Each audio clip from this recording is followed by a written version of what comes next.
So we are back here yet again with the sixth lesson on 1 John. Again, if hopefully you've been following along through all of that, and the study guide for the entire thing should be up soon, or maybe even by this point, depending on when this actually gets uploaded. And anyways, we're going through here asking the question of, do you know him? Because John gives us several tests to see whether or not we do truly know him and are in him. And so we're using those to help us see, especially us who think we do know him, whether or not we truly do. So we're in chapter 4 and the first 6 verses of it. So we'll start by reading through it. Beloved, trust not every spirit, but test the spirits if they are out of God, because many false prophets have gone out into the world. In this, know the Spirit of God. Every spirit which professes Jesus Christ, having come in the flesh, is out of God, and every spirit which does not profess Jesus is not out of God. And this is the spirit of the Antichrist, which you have heard that is coming, and now already is in the world. You yourselves are out of God, children, and have overcome them, because greater is the one in you than the one in the world. They themselves are out of the world. On account of this, they speak out of the world, and the world hears them. We ourselves are out of God. The one knowing God hears us. Out of this we know the spirit of truth and the spirit of deceit.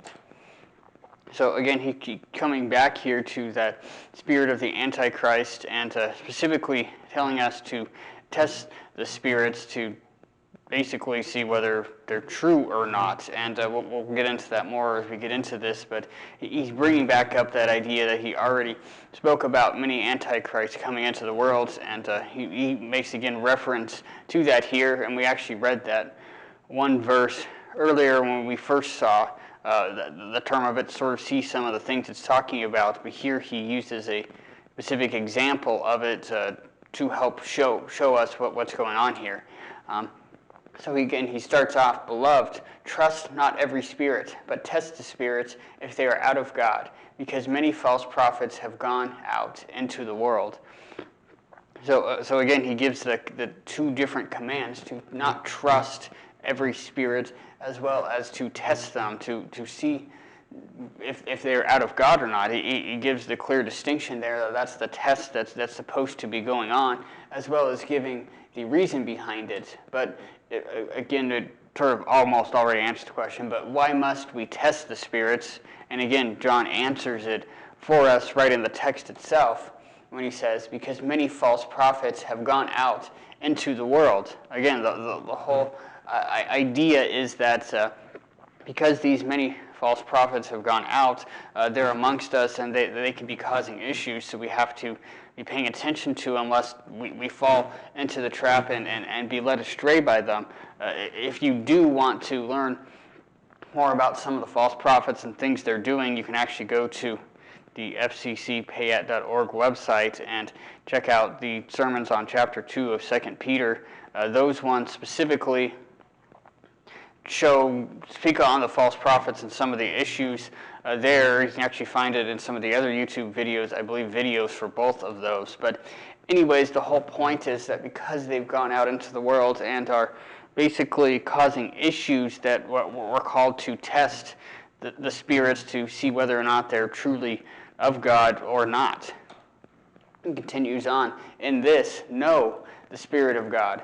Every spirit which professes Jesus Christ, having come in the flesh, is out of God, and every spirit which does not profess Jesus is not out of God. And this is the one of the Antichrist, which you have heard that it is coming, and now already is in the world. So again, he gives yet another command, this one of knowing. It could also be just the simple statement, you know. Basically, it's saying that whether or not they know it or not, they should know this very thing, what the Spirit of God really is. Again, going back to that test of whether or not it's out of God. And we see that every spirit which professes Jesus Christ, having come in the flesh, is out of God. So he makes that clear. How do we determine whether or not they're out of God? Well, do they confess or profess Jesus Christ as having come in the flesh? Sort of interesting that some cults themselves really teach a different Jesus, even if they sound like they're teaching the same one. But some of them may even deny to an extent him having come in the flesh. But John here is probably speaking more out against some Gnosticism and other weird religious stuff going on at that time, where they basically believed that the body and everything related to it was bad, so that God himself couldn't have taken upon a body, but had to have come in some different form, and that seems to be what he's referring to. But still, the whole point is that's one clear distinction of whether one is out of God or not. And the other point is that every spirit which does not profess Jesus is not out of God. So again, he makes a clear distinction there about what he's referring to, and then he goes on to the rest of it, claiming that the spirits which do not profess Christ are the spirits of the Antichrist. So again, he makes it clear what he's referring to, that the ones that do not profess Jesus are not out of God, or even not professing Jesus as having come in the flesh specifically is probably what that's making a reference to. Continues on, you yourselves are out of God, children, and have overcome them, because greater is the one in you than the one in the world. Second half of that verse is a more common and well-known, or at least well-liked verse, but he speaks that you yourselves are out of God. So again, he's obviously writing to Christians here, telling them what exactly they're supposed to be doing, and that's why they're the ones supposed to be testing the spirits. But this sort of little statement here also brings up the question of what have the children of God overcome. I don't know if you noticed that in here, but it says, yourselves are out of God and have overcome them, and it just doesn't really specify exactly what it's referring to, but it does appear to be a reference towards the evil spirits, basically the spirits that they were testing and rejecting, that they were supposed to be doing this very thing. And that sort of brings along the question itself, how have they overcome them? And again, it has to go with the second half of the verse, that they are remaining in God, and because God is greater than everything in the world, they overcome those spirits by the same power in which Jesus overcame the world. So again, being of God and having overcoming like Jesus does is the reference that it's truly making here. The next verse says, they themselves are out of the world. On account of this, they speak out of the world, and the world hears them. This verse is, to some degree, mostly self-explanatory. Again, he's making a distinction between the children, the people he's writing to who are out of God, and then those who aren't, are out of the world, and because of that, they speak out of the world, and the world hears them. Along with the next verse, he's basically making a distinction that people hear their own and listen to the things that are similar to them, and they want to be hearing, and typically reject the opposite. But also, that does bring up the question, what exactly does it mean to be out of the world? And in somewhat of a roundabout way, John sort of helps answer that in his own gospel, where he says, I'm not asking in order that you might take them out of the world, but in order that you might keep them out of the evil one. Out of the world they are not, just as I myself am not out of the world. The idea is that his point isn't a physical placement of being in the world or not in the world.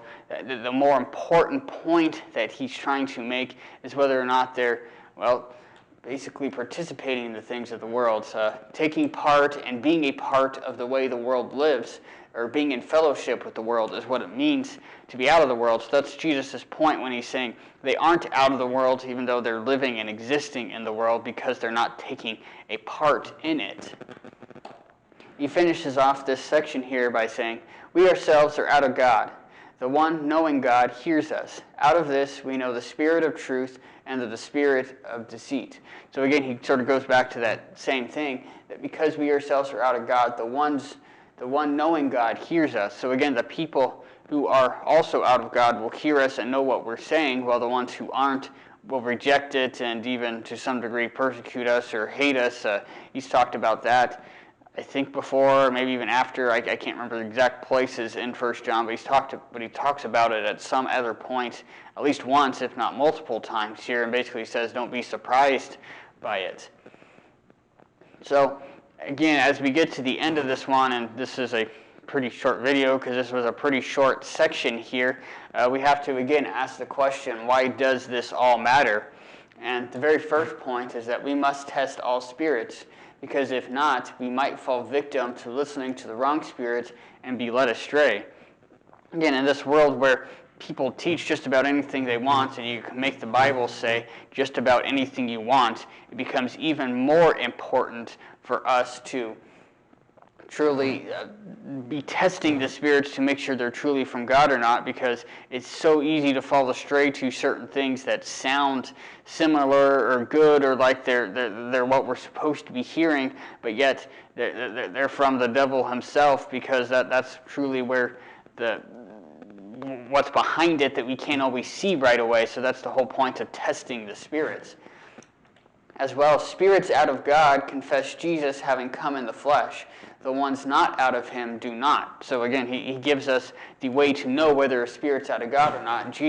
Confessing Jesus having come in the flesh and being out of God, and just everything that basically who he truly is what you could boil this down to. Again, if you remember back to when we first talked about the spirit of the Antichrist, they basically wouldn't profess Jesus fully. They would only profess him, maybe parts of it, but again, like the cults today, they had a different Jesus. Ultimately, is what it boiled down to. So they really have to accept all of who Jesus is. But this is the specific point he's making here. And the final one: people can only proclaim and listen to what they are a part of, whether of truth or deceit. So again, he gets down to the very end of it. He's saying this is how we know the spirit of truth and the spirit of deceit. Truth clearly is connected with those being out of God. And as it says, those being out of God will listen to the ones also who are out of God. While the we there may have been referring to the apostles, I think it's also referring to anyone who's in Christ and trying to speak to others, that those who are already in him or are accepting of it will be more accepting than the ones who aren't of it. Because again, the ones who are out of the world will only listen to the ones out of the world because they don't want to hear something different. So as we finish this up, again, we have to ask the question of, do you know him? When he's referring to spirits, it may very well be referring to the spirit in each of us, or the soul itself, and whether it's of God or not of God. So basically, we can answer this question with the whole issue of, will we profess Jesus as having come in the flesh, or having been who he truly was just in general, or not? And that helps us determine whether or not we know him. I believe I talked a little bit about this before, that again, acknowledging had to do with, it's closely connected with the denying. Can we deny not just through our words, but also through our actions? Thus, we also profess not just through our words, but also through our actions. So are we living in such a way that both our words and actions are professing Christ or not? That's the question that we have to answer to know whether or not we truly know him.